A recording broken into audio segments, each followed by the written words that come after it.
ويحفظنا بجاههم وينفعنا بهم ويعيد علينا وأولادنا أزواجنا وطلابنا وإخواتنا والمسلمين من بركاتهم وأسرارهم وأنوارهم وعلومهم ونفحاتهم ومقاماتهم في الدين والدنيا والآخرة ويحشرنا في زمرتهم يوم القيامة ويكرمنا بمحبتهم وكمال اتباعهم ومرافقتهم في الفردوس الأعلى بغير حساب ولا عذاب ولا فتنة ولا عتاب مع الأحباب وبنة أن الله يفتح علينا وعليكم وأولادنا أزواجنا وطلابنا فتوح العارفين ويفقهنا وإياهم في الدين ويعلمنا التأويل ويهدينا إلى سواء السبيل يجعلنا وإياهم من العلماء العاملين المخلصين المخلصين وأوليائه الصالحين وبنة أن الله يشفي مرضانا وأمراضنا الظاهرة والباطنة ومرضى المسلمين ويرحم موتانا وموتى المسلمين ويجعل قبورهم رياض الجنان ويكرمهم بالجنة مع الأبرار والإخوان ويعيدهم من عذاب النيران ويرفع عنا والمسلمين البلاء والوباء والغلاء والفحشاء والمنكر والفتن ما ظهر منها ما بطن وينصر إخواننا المسلمين في فلسطين وينصر إخواننا المسلمين في فلسطين وينصر إخواننا المسلمين في فلسطين على القوم الكافرين ويختم لنا بالحسنى في خير ولطف وعافية ويسهل أمورنا في الدنيا والآخرة ويرزقنا رزقا واسعا حلالا طيبا مباركا فيه ويقضي ديوننا كلها على هذه النيات وعلى كل نية صالحة وعلى ما نوينا وعلى ما مشايخنا ووالدونا وأسلافنا صالحون وعلى ما نوى من أوصانا بدعاء إلى حضرة النبي صلى الله عليه وآله وسلم بألف ألف ألف الفاتحة. أعوذ بالله من الشيطان الرجيم. بسم الله الرحمن الرحيم. الحمد لله رب العالمين الرحمن الرحيم مالك يوم الدين إياك نعبد وإياك نستعين اهدنا الصراط المستقيم صراط الذين أنعمت عليهم غير المغضوب عليهم ولا الضالين رب اغفر لي ولوالدي واستجب لنا آمين. Bapak yang belum niat i'tikaf dulu ya. Bismillahirrahmanirrahim. Alhamdulillah wassalatu wassalamu ala sayyidi wa sanadi Rasulillah Muhammad bin Abdullah wa ala alihi wa sahbihi wa man wala wa man tabi'ahu amma ba'du. Subhanaka la ilma lana illa ma 'allamtana innaka antal alimul hakim wa ma as'alukum alaihi ajra in ajriya illa 'ala Allah alladzi fatarani rabbil alamin. Bapak-bapak yang gak kebagian minum mah boleh bawa minum dari rumah ya, biar kebagian beneran gitu ya. Kalau memang gak kebagian boleh bawa tumbler, ibu-ibu juga boleh bawa botol ini ya. Galon sekalian katanya dia. Karena ini memang kita mah keyakinan yang dilandasi dari dalil bahwa kita sedang dicucuri rahmat, dituruni sakinah, ketenangan daripada Allah Subhanahu wa taala. Dan Allah bilang juga air itu punya kelebihan, wa ja'alna minal ma'i kulla syai'in hayy, dan kami jadikan dari air segala yang hidup. Nah, jadi yang tadinya udah mati-mati biar jadi hidup lagi gitu ya. Yang tadinya udah tidur bangun lagi, yang tadinya lemas kuat lagi gitu. Jadi air itu punya rahasia daripada Allah. Maka ini kita bawa air itu untuk nanti keluarga kita juga di rumah. Saya punya santriwati di Malaysia, pinter anaknya. Jadi dia ngadu katanya, gimana saya ini kok ngantuan terus katanya, ini kan ngantuk terus kalau pengajian gitu, kalau zikir gitu. Saya bilang kita ini santri di sana dan juga di Azen sini di Ciampea itu Bu Pak, itu setiap pagi sama maghrib itu zikirnya hampir 1 jam. Pagi itu 45, hampir 1 jam lah kalau pagi itu ya 1 jam, kalau maghrib itu setengah jaman. Nah jadi dibuat halakoh kayak gini, jadi kalau bapak-bapak nanti ke Azen, ke Ciampea, ke pondok kami gitu ya, itu setiap habis subuh memang bikin halakoh kayak ini nih, persis kayak gini. Ada rapi, harus rapi halakohnya. Nah, itu saya bilang gini, kamu itu pakai itu dimanfaatin halaqah zikirnya dengan bawa airnya ditaruh di tempat kamu zikir. Orang lagi pada zikir semua ini, malaikat lagi berkerumun, rahmat Allah sedang turun, kamu pakai buat mandi sama minum. Anda bilang gitu, Pak. Alhamdulillah gitu, sudah tidak mengantukkan lagi lah paling tidak gitu ya. Jadi memang perlu kayak gitu, kita meruqyah diri sendiri namanya.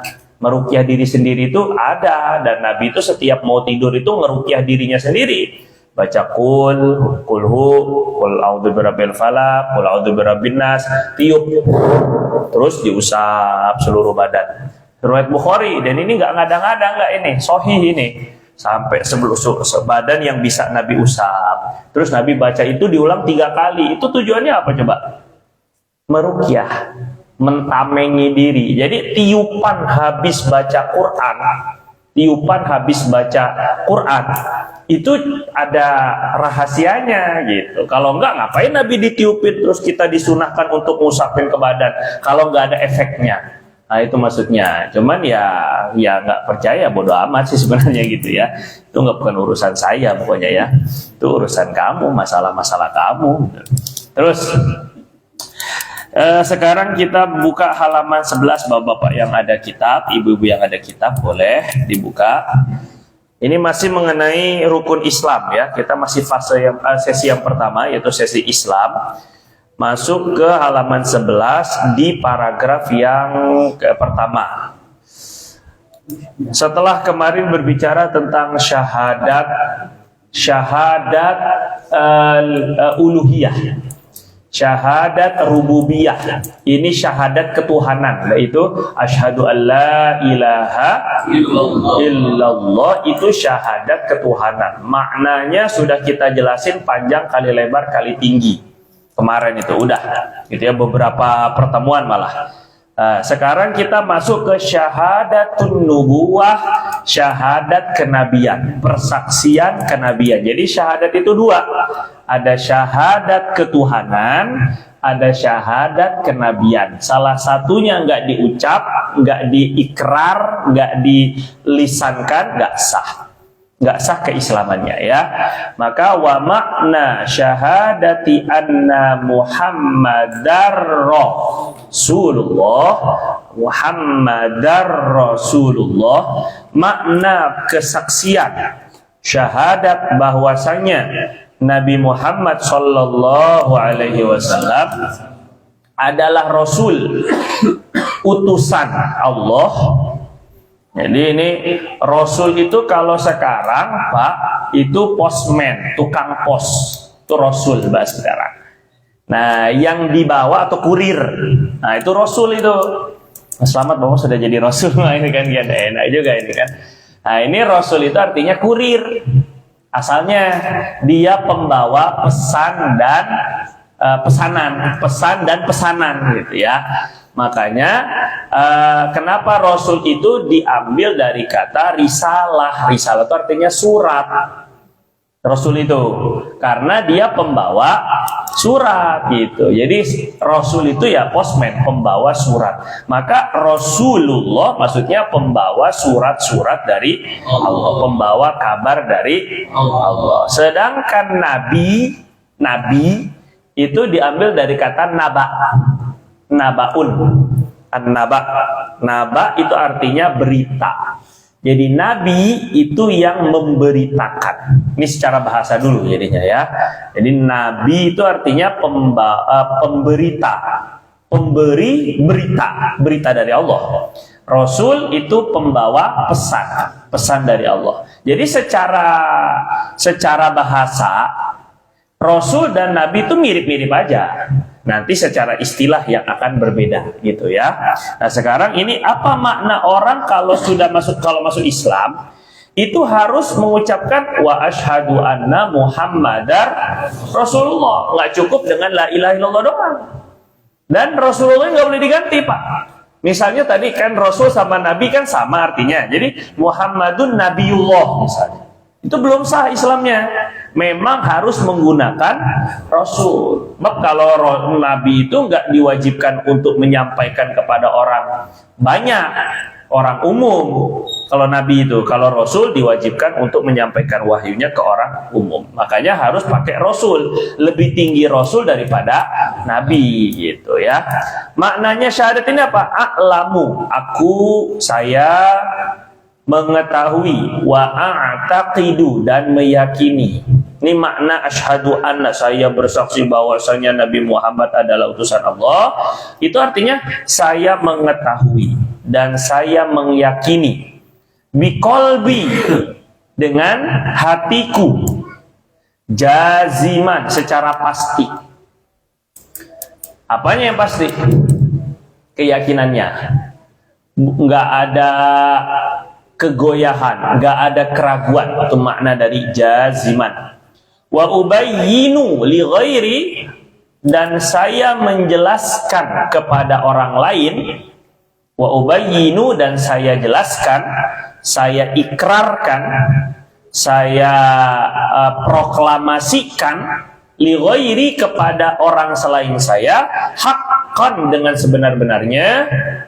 Saya yakini dalam hati saya, dan saya sampaikan kepada orang.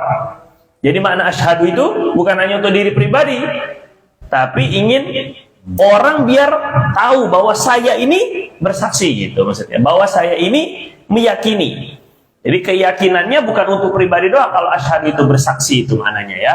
Tapi ubayyin, saya ingin menyampaikan, saya ingin menjelaskan bahwa saya memiliki keyakinan seperti ini. Itu maksudnya ya. Anna sayyidana Muhammad bin Abdillah, anna, bahwasannya, sayyidana, tuan kami, pemimpin kami, tokoh kami, yaitu Muhammad bin Abdullah, adalah Abdullah, adalah hambanya Allah. Pertama, meyakini bahwa Nabi itu apa?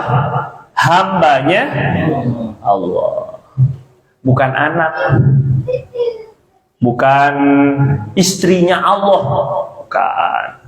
bukan perwujudan dan implementasi reinkarnasi Allah, bukan. Selama tidak meyakini yang pertama itu, meyakini abad, bahwa Nabi itu bagaimanapun kemuliaan Nabi itu justru beliau itu hamba, makhluk. Kita tidak sama sekali, orang Islam itu nggak pernah dan nggak boleh sama sekali meyakini bahwa baginda Nabi itu adalah bahagian dari ketuhanan. Nggak boleh. Nggak boleh. Ini bedanya kita ini. Jadi Muhammad dan Rasulullah, dia Muhammad itu adalah utusannya Allah. Sebelum jadi utusan, yang pertama harus diyakini adalah beliau sebagai hamba. Waktu waktu Nabi itu saya pernah cerita, ada orang Yahudi, kan? Orang Yahudi dia belanja sama sahabat. Enggak, sini mana kemarin ya? Alisan kayaknya. Ada orang Yahudi, Pak, belanja sama orang Islam. Nah, terus orang Islam ini ketika dia jual dengan harga yang mungkin menurut si orang Yahudi ini mahal. Akhirnya orang Yahudi itu bilang gini, la walladzi nafsu Musa biyadihi, gitu. Walladzi ba'atsa Musa. Enggak, masa harganya segini? Demi Allah yang mengutus Musa, enggak mungkin segini harganya. Pakai sumpah. Cuma sumpahnya menggunakan Nabi Musa, karena nabinya orang Yahudi. Gitu Pak ya. Nih. Bentar Bu, iklan dulu bentar. Iklan tisu ini Joli. Joli ya, nggak enak banget nyebutnya ya. Nah, jadi akhirnya ketika itu si orang sahabat ini kan marah dong. Wah, Kurang asam ente ya. Nyebut-nyebut Nabi Musa padahal ada Rasulullah di tengah-tengah kita ini ya. Digampar Pak Yahudinya langsung ini. Saking nggak terima kalau disebut dibandingkan atau seolah ada yang lebih mulia daripada Rasul. Akhirnya Yahudi ini ngadu sama baginda Rasul. Kan aneh ini kan. Kan kalau seandainya tuh pastor bela dia nih pasti kan gitu mestinya ya. Ini Nabi itu udah terkenal dengan amanah dan profesional, adil ini pokoknya Nabi itu. Akhirnya makanya julukan Nabi itu Al-Amin. Maka kita pilih Al-Amin mestinya Rasulullah Shallallahu Alaihi Wasallam gitu ya. Jadi ketika itu akhirnya Nabi itu didatangi sama orang Yahudi. Si Yahudi ini bilang, Muhammad kan karena nggak ngakui sebagai nabi. Tuh, kalau ya Rasulullah berarti Islam dong berarti dia ya. Ini Muhammad ini nih teman kamu ini ngegampar saya ini. Kenapa? Ya cerita akhirnya dia ngadunya sama Nabi. Tapi masya Allah, Nabi marah Pak. Nabi marah kata Nabi itu, janganlah tufaddiluni ala Musa. Jangan kalian melebihkan aku daripada Nabi Musa. Nah, karena ketika saya awal yang pertama kali bangkit di hari kiamat besok, setelah orang semuanya mati, terus Allah bangkitkan, yang pertama kali dibangkitkan itu baginda Nabi. Ana awalu man tanshaqqu anhul ard yaumil qiyamah. Saya adalah orang yang pertama kali kuburannya kebelah. Pertama kali itu Nabi. Tapi kata Nabi ketika saya bangun daripada kubur, lah saya lihat Musa udah bergantungan duluan di arsy-Nya Allah Subhanahu wa taala. Saya nggak tahu apakah Musa juga ikut pingsan ketika hari kiamat terjadi atau enggak. Karena Nabi Musa pernah pingsan ketika berjumpa dengan Allah. Dulu waktu Nabi Musa minta arini andur ilaika, ya Allah tolong berikan penglihatan, perlihatkan dirimu kepada aku agar aku bisa melihatmu. Maka Nabi Musa langsung pingsan ketika gunung itu baru hancur aja langsung pingsan. Belum Allah tuh nggak memperlihatkan zatnya dan itu nggak mungkin bagi orang selain Rasulullah SAW. Nah akhirnya kata Rasulullah SAW, saya nggak tahu ya, mungkin karena Nabi Musa pernah pingsan berjumpa dengan Allah sehingga di hari kiamat udah nggak pingsan lagi dia. Artinya Nabi Musa mengungkapkan kelebihan Nabi lain. Ngerti nggak sih Pak? Nah gitu ceritanya. Nah Nabi itu nggak mau dilebihkan daripada Nabi lain. Padahal hakikatnya memang Nabi itu lebih. Nah Nabi sendiri yang bilang, ana sayyidu waladi Adam wala fakhra. Aku adalah pimpinan, pemimpin, penghulu, pengawal semua anak cucu Adam, dan saya nggak ada kesombongan sama sekali, nggak ada bangganya kata Nabi itu. Adam wa man dunahu tahta liwa'i yaumil qiyamah. Adam dengan semua keturunannya di bawah bendera saya nanti pada hari kiamat. Wala fakhra, tapi saya nggak bangga. Berarti maknanya Nabi itu jelas sudah memang lebih daripada nabi-nabi lain. Tapi sifat ubudiyah, kehambaannya. Jadi orang tuh yang merasa dirinya hanya hamba Allah tuh nggak ngelihat kelebihannya.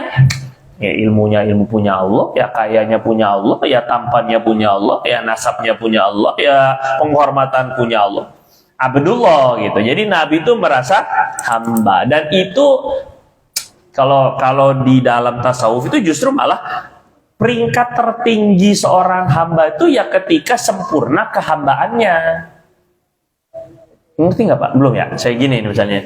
Jadi Nabi itu kan julukannya kekasih Allah gitu kan.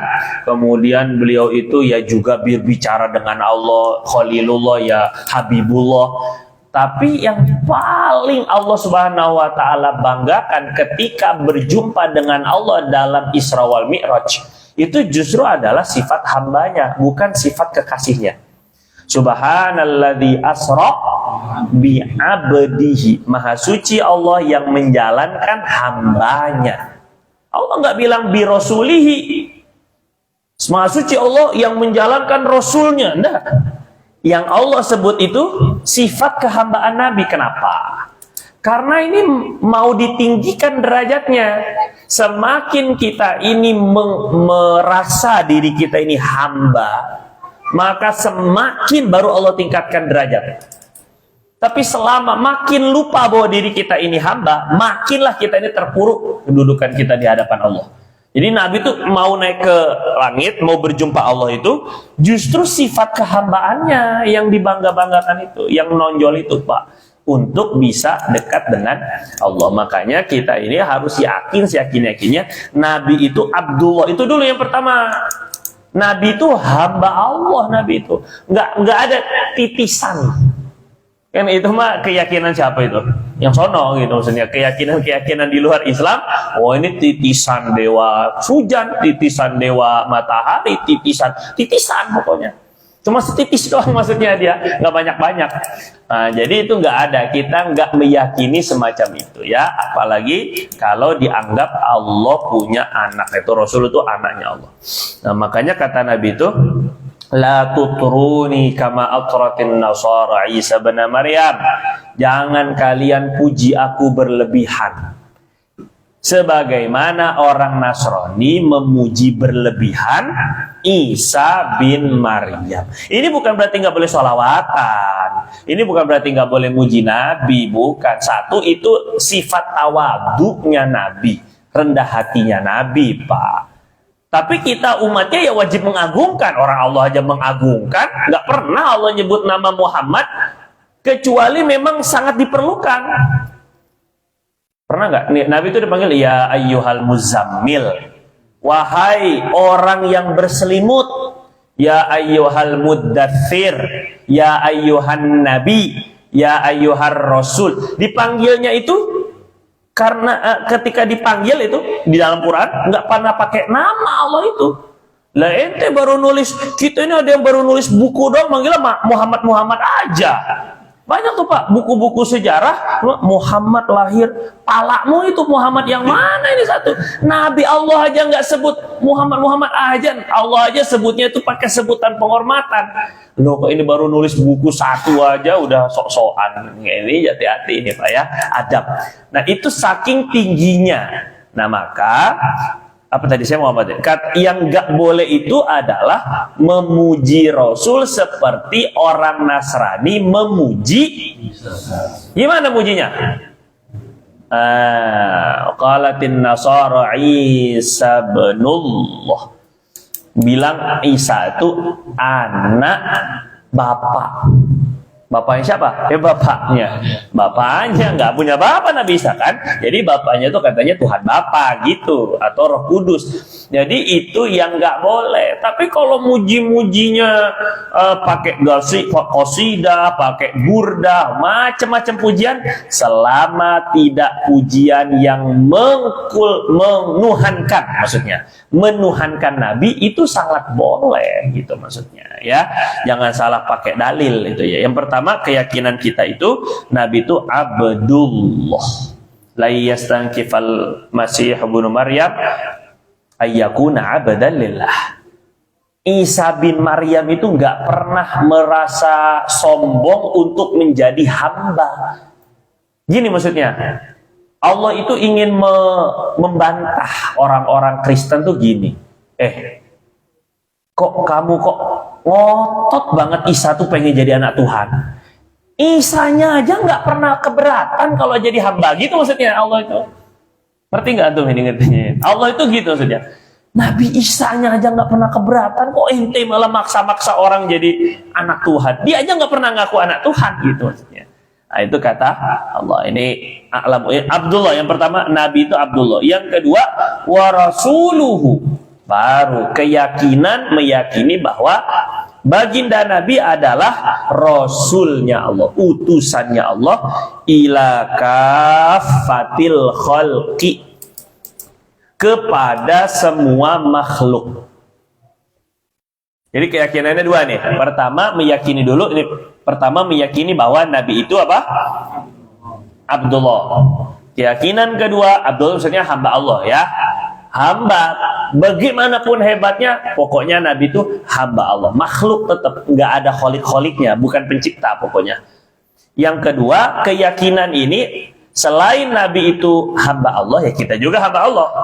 Tapi Nabi itu Rasul dan utusannya Allah Subhanahu Wa Taala ila kafatil khalqi.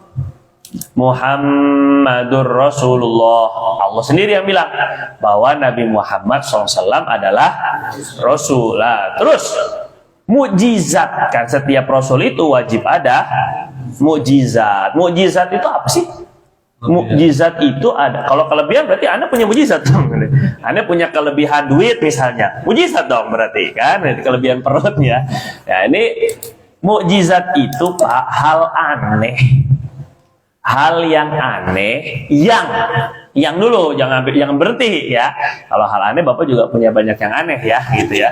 Aneh-aneh aja udah tua masih aneh-aneh aja nih kan. Nah, jadi mukjizat itu hal aneh yang diakui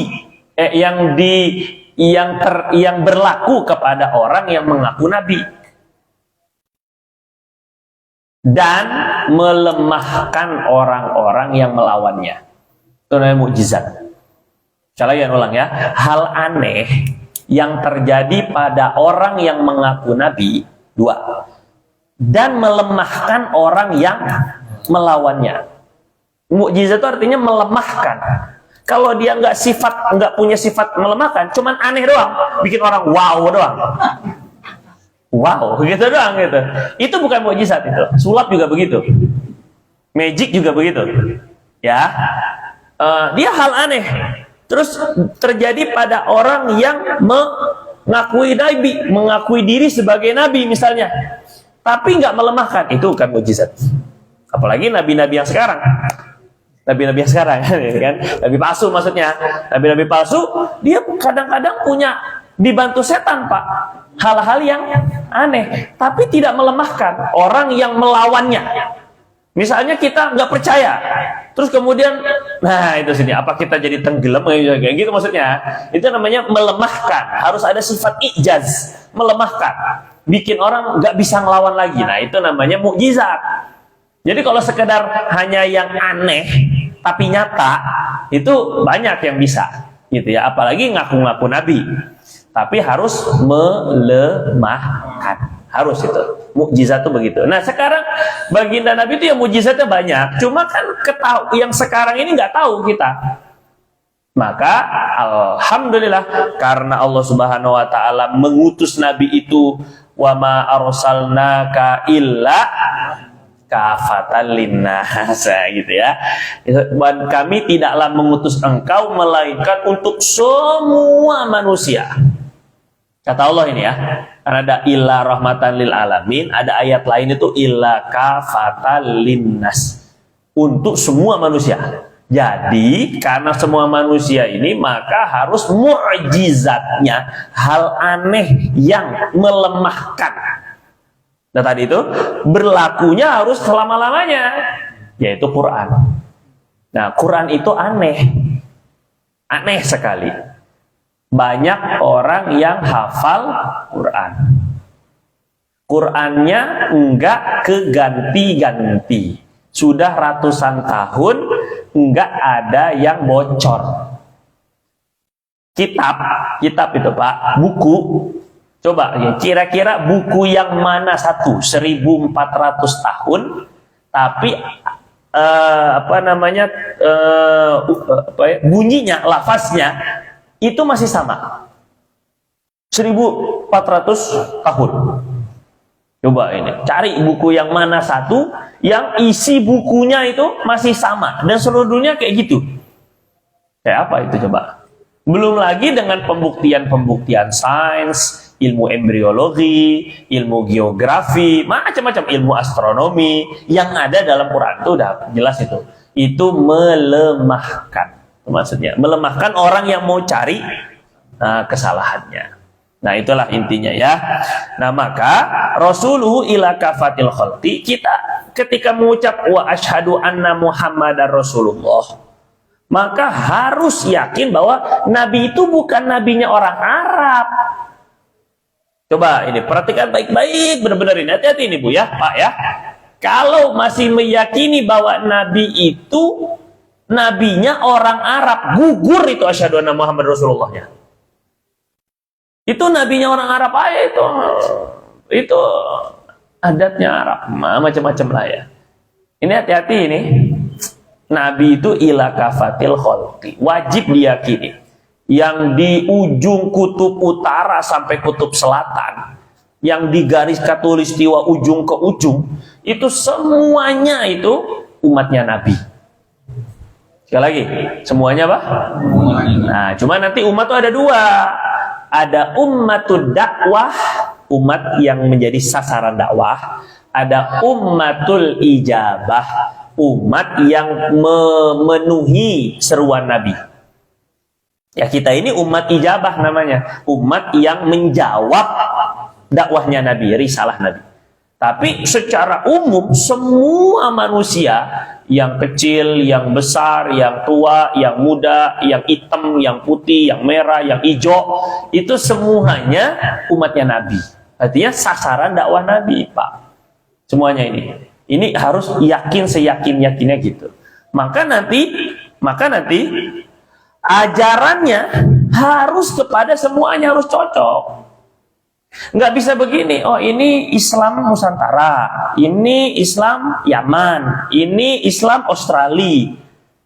Nggak begitu, nggak ada. Karena Islam yang dibawa Nabi, walaupun Nabi diutusnya di Arab, Allah bisa nggak sih Pak, ngutus Nabi itu ke Cina aja? Bisa nggak sih? Bisa kan?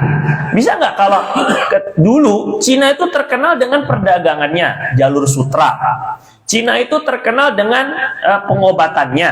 Kenapa Nabi nggak diutus di Cina? Atau di Romawi deh, yang jelas-jelas terkenal dengan peradabannya.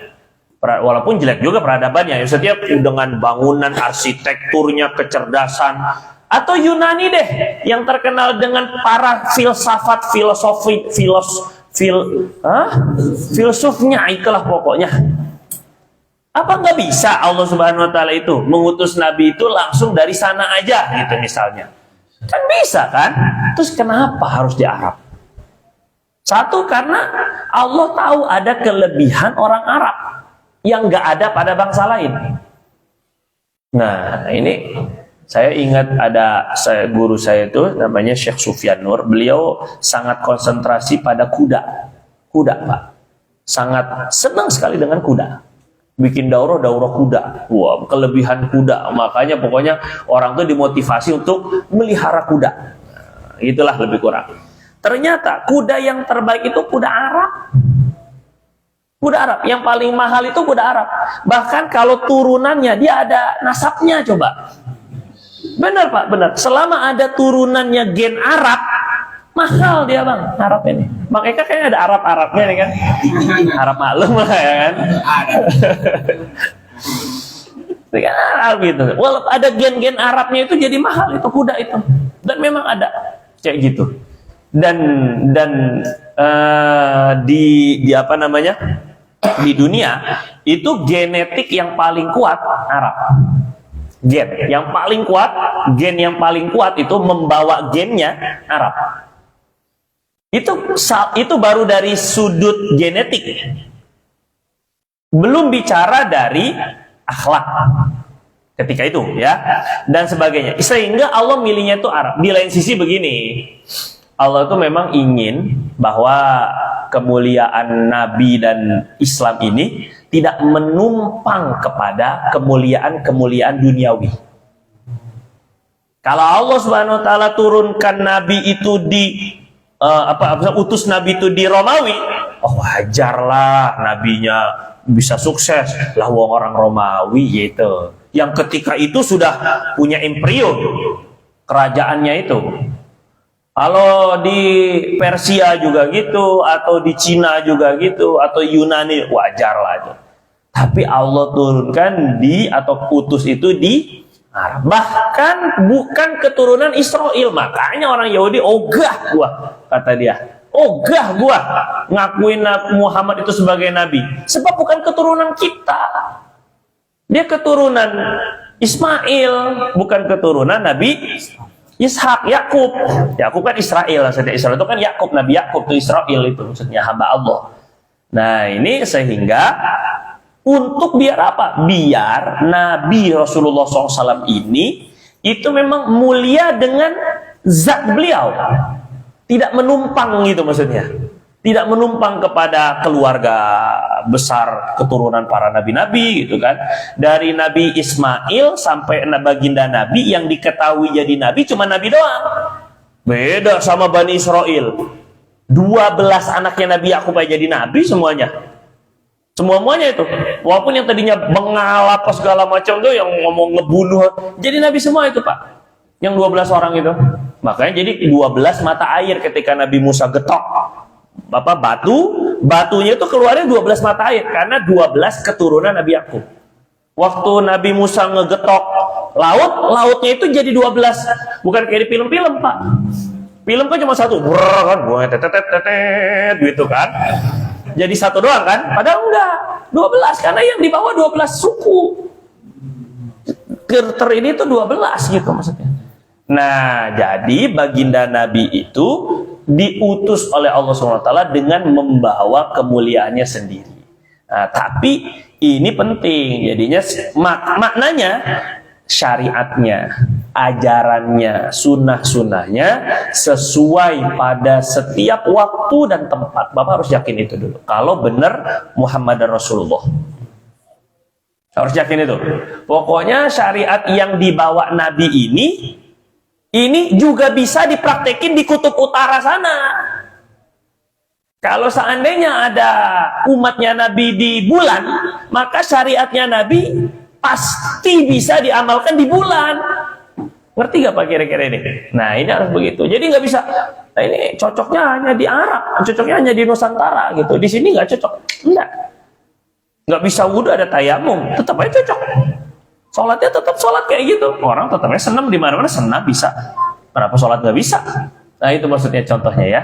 Nah, jadi ini penting ini. Maknanya kita ini semua duta-dutanya Nabi. Sampai situ dulu Pak. Kita ini adalah wakil-wakilnya Nabi.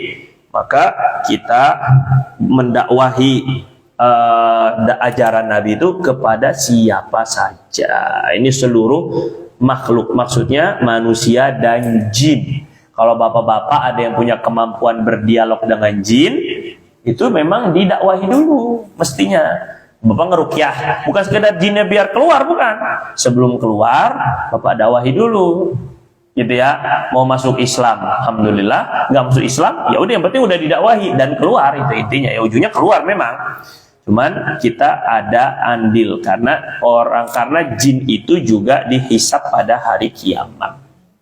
Gitu ya. Ini wa rasulillah kafatul khalqi. Oh cuma sedikit ini. Aduh, pengen baca banyak jadi dikit. Pak, terus Pak di halaman sekarang kita masuk ke fase iman. Iman ya, Pak. Halaman 85. Ya Allahu Akbar. Nah, makna iman kepada Allah Subhanahu wa taala ini di paragraf kedua, baris kedua. Makna iman itu bi an ya'taqida wa ya'lama annallaha wajibul wujudi li dzatihi.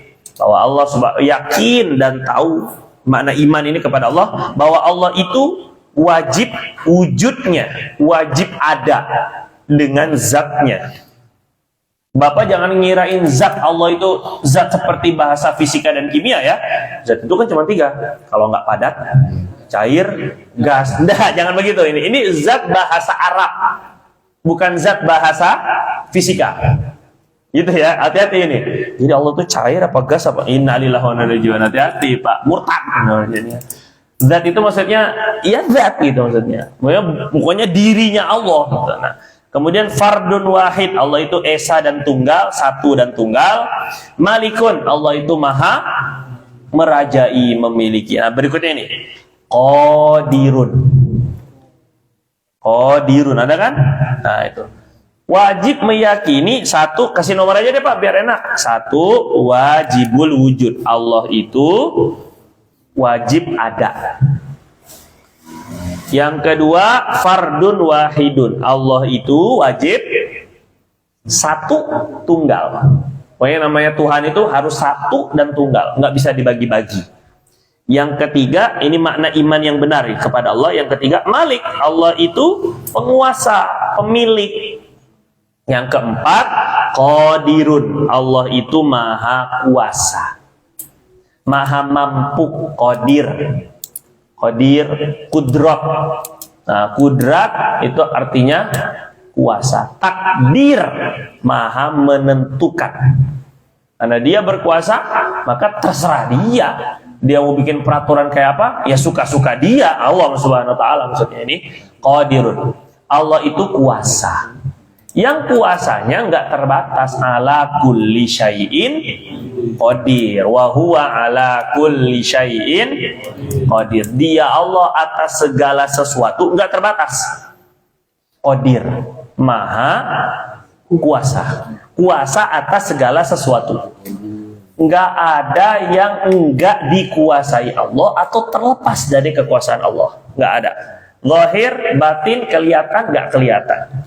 Allah mampu enggak, Pak? Kuasa enggak? Membuat orang yang tadinya enggak punya, miskin, melarat, tiba-tiba jadi langsung kaya raya.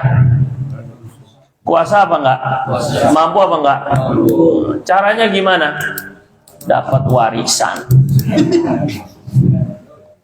Gampang aja bagi Allah Subhanahu wa ta'ala kan. Melarat nggak? Oh, tiba-tiba dia anak sultan contohnya nih kan. Manalah tahu. Atau rumahnya kena roket Cina, akhirnya dapat ganti rugi dari Cina misalnya. Mungkin itu ya. Kalau rudal Israel jangan ini ya. Misalnya akhirnya dapat ganti rugian. Dapat gusuran. Ada waktu di mana beberapa tahun yang lalu satu kampung dapat gusuran, senang bener. Tuban deh. Oh, Tuban kampung aneh dong jadinya. Di Tuban itu langsung pada beli mobil, Pak. Wah, berderet itu. Yang tadinya kagak ngerti apa segala kampungan itu akhirnya punya mobil semuanya. Gampang banget. Dan Allah juga kuasa membuat orang yang kaya raya tiba-tiba hilang begitu aja. Ditipu. Sakit aja, udah suruh berobat sana sini habis semuanya. Gampang bagi Allah itu mah, nggak ada yang nggak Allah kuasai. Makanya hati-hati ini, kalau yakin bahwa Allah itu yang kuasa, Allah itu mampu, maka implementasinya ke kita tuh apa? Implementasinya paling penting kan? Kalau orang yang yakin bahwa itu Allah itu kuasa, maka implementasi dalam diri kita itu adalah yakin dalam doa. Ngerti? Nah, kalau bapak itu masih ngelihat, gimana saya mauin orang saya nggak mampu, terus ragu gitu. Gimana caranya saya? Cara itu urusan Allah. Bapak ngapain repot? Orang nggak disuruh mikir cara. Yang disuruh itu ngedoa, yakinnya. Orang nggak disuruh ngerjain kok bapak kerjain, ngapain? Yang disuruh ngerjain itu ud'uni astajib lakum. Pokoknya kata Allah, doa saja dulu ke saya nanti yang ijabah. Terserah saya mau caranya gimana kek. Mau pakai cara atau nggak pakai cara, Allah mampu. Tapi kalau kalau kita ini masih ragu-ragu dalam doa, gimana caranya? Berarti ini qadirnya ini masih luntur ini. Berarti Allah itu nggak qadir namanya, nggak maha kuasa berarti kalau masih tergantung kepada cara. Ini gimana ini caranya? Bapak doanya udah benar belum? Udah tapi belum ingat makannya halal apa haram? Nah gitu jadinya. Syarat doanya udah dipenuhi belum? Itu yang disuruh Allah itu doa, tapi doa yang benar. Khusyuknya, ikhlasnya, ibadahnya, begitu maksudnya. Doanya itu yang penting. Ya, tapi kan, ya itulah qadir itu pokoknya. Nah, kalau masih ragu-ragu, hati-hati, qadirnya hilang. Sifat kekodiran Allah, maha kuasanya Allah itu hilang. Makanya harus yakin, kata Nabi itu, ud'ullah wa antum muqinuna bil ijabah. Kalian itu doa sama Allah dalam keadaan hati kalian yakin pokoknya diijabah. Nggak boleh ada keraguan. Apa iya? Jangan apa iya pokoknya. Oh, Allah itu qadir. Nabi Zakaria itu doanya sampai tua usia 80 tahun minta anak. 80 udah bisa apaan jangan nih kan? Secara zahir coba mau minum obat kuat kayak apa coba? Udah 80 Jangan 80, yang 40 aja udah empot-empotan kayaknya ini kan. Yang 50 aja udah nggak kuat dah ini. Apalagi sampai 80. Lah istrinya juga nggak jauh beda, Pak. 70 udah bisa hamil kayak apa secara logika nih kan. Cuma itulah. Inni wahanal 'azmu minni washta'ala ra'su syaiba wa lam akum bi du'aika rabbi syaqiya. Nangis-nangis itu Nabi Zakaria, ya Allah, rambut saya udah putih, wahanal 'azmu, ini tulang-tulang saya ini udah lemah. Washta'ala ra'su syaiba. Ini kepala saya udah nyala. Bahasanya tuh nyala. Kepala saya udah nyala uban, ya Allah. Tapi, nah ini penting di garis bawah ini, walam akum bidu'aika rabbi syaqiyah. Tapi aku nggak pernah putus asa pokoknya untuk doa sama engkau ya Allah. Paham nggak ini Pak ini? Ini kalau orang yang yakin kekodiran Allah, kudratnya Allah Subhanahu Wa Taala, itu nggak bakal berhenti doa, nggak bakal. Jangan pikir cara umroh Bismillah. Doa aja bapaknya. Kok mikir cara tuh gimana? Nanti Allah malah marah itu. Oh mikir cara, ya udah pikir sendiri sana. Ngambek malah deh. Itu maksudnya. Ngedoanya dulu yang penting. Nah, ini syarat-syarat doa, adab-adab doa, tawasulan, amal soleh. Itu penunjang doa. Orang yang yakin tuh kayak gitu. Banyak ini Mah ya. Jadi kalau udah yakin itu, kalau sudah biasanya gini, kalau udah dapat pengalaman iman baru bisa yakin biasanya gitu. Oh udah dapat, oh ya alhamdulillah saya ngedoa ini ternyata saya wujud aja. Padahal selama ini semua kejadian alam ini semestinya menguatkan iman, Pak. Mana mungkin biji salak jadi pohon gede? Gimana caranya Bapak coba? Coba Bapak pikir caranya, itu biji salak yang coklat, keras kayak begitu. Bapak tumbuhin daun. Coba kayak apa tuh Bu? Pikir. Gimana coba? Ternyata cuma satu. Terus kata Allah, tanam aja di tanah. Nanti nggak usah pikir caranya. Tanam di tanah, Allah yang numbuhin. Emang nanti suruh pikir caranya? Coba ini kan. Udah gitu, beda-beda lagi. Ada yang jadi batang, ini satu biji, padahal biji. Lah Bapak aja aneh, cuma jadi cecair doang. Bapak kan cuma cairan doang. Kita ini, kok bisa segede ini? Ini coba, kok masih nggak yakin Allah itu kan? Ini nih Pak, nih Bapak dulu begini dong, tuh, nggak netes lagi dah dia skala, dah. Kok bisa segede ini? Dari mana coba ini kan? Ini kan nggak bisa masuk logika Pak. Oh iya itu ada, apalagi dari satu tetes itu tuh katanya ada jutaan apa dah itu namanya? Spermatozoid atau spermatozoa itu. Berarti lebih kecil lagi maknanya. La ilaha illallah. Gitu masih nggak yakin sama Allah. Aneh bener maksudnya gitu kan. Aneh. Qadirun ala ayyuhiyal mauta. Jadi kata Allah itu, saya itu mampu membuat yang tidak ada jadi ada. Kita ini tadinya nggak ada, jadi ada. Apalagi yang sudah ada, mati doang, terus hidup lagi. Masa iya nggak mungkin? Kan orang kafir, Pak, jahiliyah itu, orang musyrik, kafir Quraisy itu, mereka nentang sekali. Apa iya ada kehidupan setelah mati? Ini kami ini kalau udah jadi debu, udah jadi tanah, masa bisa bangkit lagi, kata mereka. Sama Allah dibalikin logikanya. Loh, ente aja yang tadinya bukan apa-apa. Yang tadinya nggak ada, jadi ada. Dengan yang sudah ada, kemudian hilang sebentar, diadakan. Lebih mudah yang kedua, Pak.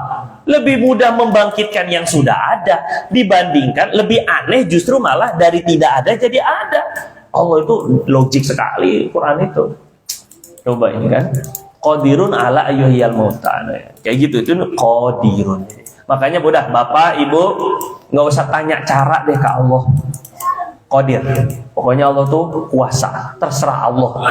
Allah kuasa dengan sebab, Allah kuasa tanpa sebab. La ilaha illallah. begitu udah gitu ya. Mau pakai sebab Allah kuasa pakai usaha, Allah juga kuasa kalau nggak pakai usaha. Biasa aja maksudnya kan. Mau dikira usahanya apaan kalau orang gila? Orang gila usahanya apa sih Pak? Gila. Ya gila. Orang gila nggak punya usaha makan. Masa Bapak nggak gila? Nggak makan kan gitu kan, ini kan qadir itu pokoknya ya. Allahu Akbar. Kalau sampai situ aja dulu dah qadirah ya, kita bahaya. Terus kemudian terakhir kita masuk ke sesi ihsan. 94.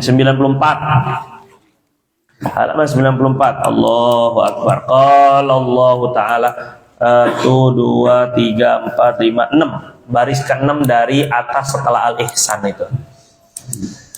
Qala Allah Ta'ala, Allah Subhanahu wa Ta'ala berfirman, wa ma takunu fi sya'nin, dan apa-apa yang terjadi dalam satu keadaan, atau matakunu engkau apa-apa yang engkau berada dalam satu keadaan. Oh, bukan apa-apa deh, tidaklah engkau berada dalam satu keadaan. Sorry. Wa ma takunu fi sya'nin, tidaklah engkau berada dalam satu keadaan. Wa ma tatlu minhu min Qur'anin, dan tidaklah engkau menyampaikan Quran. Wa ma, dan tidaklah tatlu minhu, engkau menyampaikan min Qur'anin, minhu daripada Allah, min Qur'anin daripada Quran. Maksudnya tidaklah engkau menyampaikan Quran sedikit pun daripada Allah. Wala ta'maluna min amal, wala ta'maluna min amalin, dan tidaklah kalian melakukan amalan, perbuatan apapun itu, baik buruk, illa kecuali kunna alaikum syuhudan, illa kecuali kunna alaikum, kami menjadi bagi kalian syuhudan, saksi, kami menjadi saksi bagi kalian. Saya ulang ya Pak ya, ini firman Allah Subhanahu wa Ta'ala, wa ma takunu fi sya'ni wa ma tatlu minhu min Qur'ani wa la ta'lamuna min amalin illa kunna alaikum syuhuda. Tidaklah kamu wahai Nabi berada di satu keadaan, sya'nin. Keadaan apa ya? Sakit, sehat, jalan, diam, duduk, berdiri, tidur, bangun, makan, minum, WC, semuanya ma takun min sya'ni. Satu itu, kami jadi saksi. Pasti kami Allah.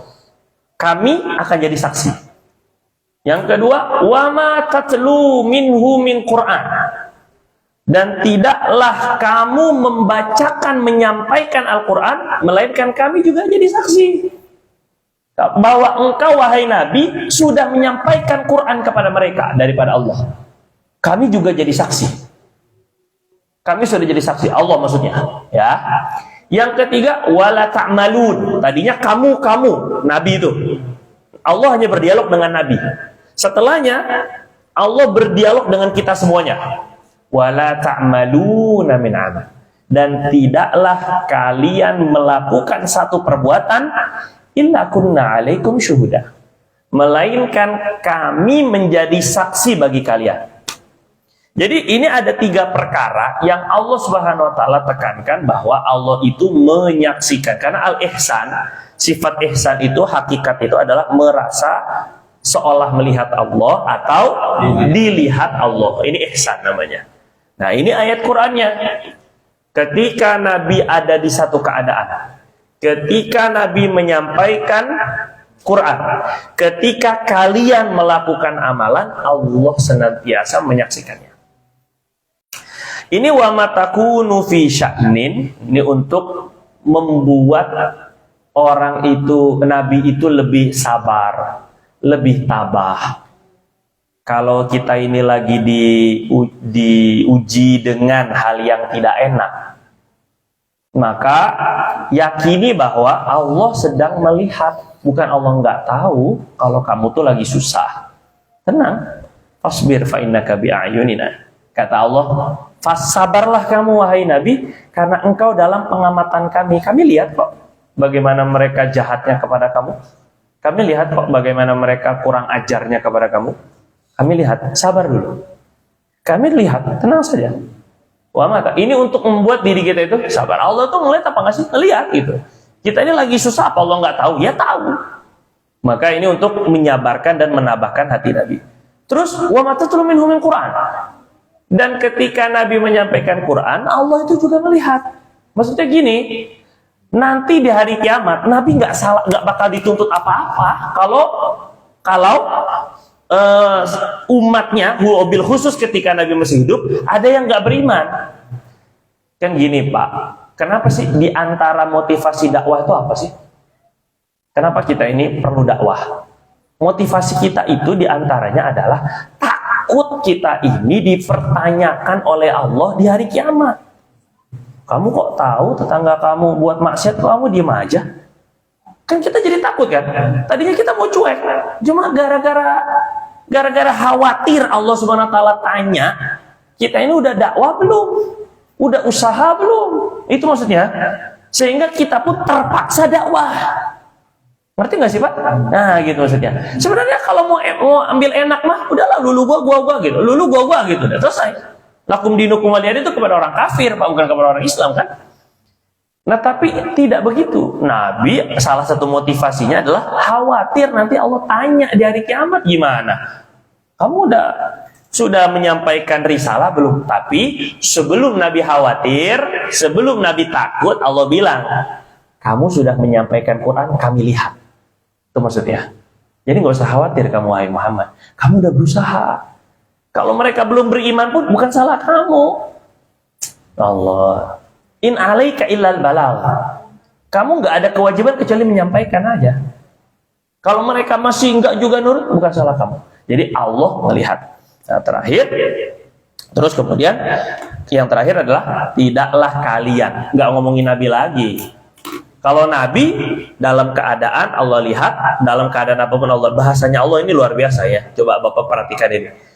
Ketika berbicara kepada Nabi, kami menjadi saksi ketika kamu berada di satu keadaan, dan kami menjadi saksi ketika engkau menyampaikan Quran. Tapi ketika ke kita dan kami menjadi saksi atas setiap amalan kalian semuanya. Paham gak Pak? Kalau kepada Nabi, saksi Allah itu bersaksi yang baik-baik gitu maksudnya. Nggak bilang, hati-hati wahai Nabi, setiap perbuatanmu akan kami lihat. Itu kan ancaman namanya ya. Tapi enggak. Kami sudah jadi saksi engkau dakwah. Kami juga lihat setiap keadaanmu. Tapi ketika ke kita, ancaman. Hati-hati, perbuatan kalian kami saksikan. Allahu Akbar. Nah ini perbedaan Allah berbicara dengan Rasulullah SAW. Yunus ayat 61. Dari situ dikasih tanda.